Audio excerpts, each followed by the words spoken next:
Let's get to macro and important data release that will happen this evening.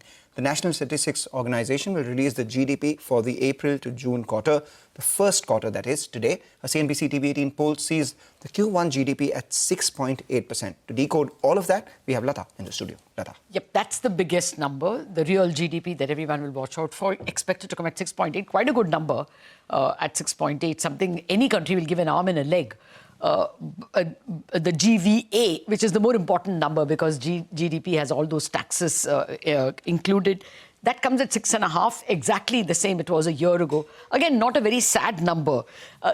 It is the nominal GDP that people are going to watch out for the first time. You know, the NSO collects the nominal GDP, collects goods and services at today's prices, deflates it to get the real GDP. This nominal GDP we normally ignore, but it becomes important now because it's only going to come at 8.2%. Some people say 8%.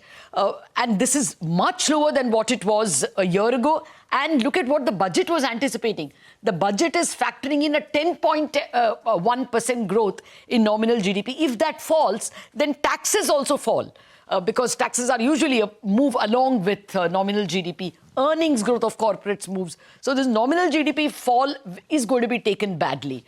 Let me come to the other internals. You will have, okay, by the way, the nominal GDP is dragged down because prices are lower.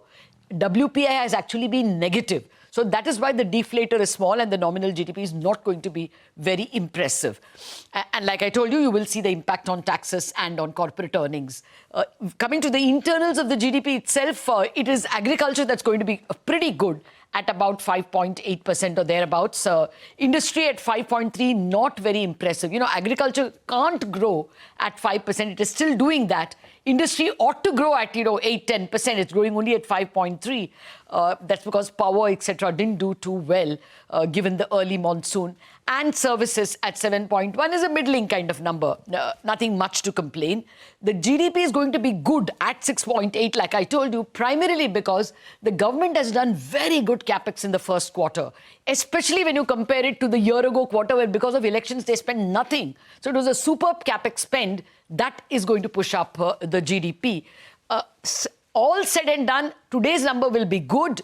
The nominal number will be something to watch out for.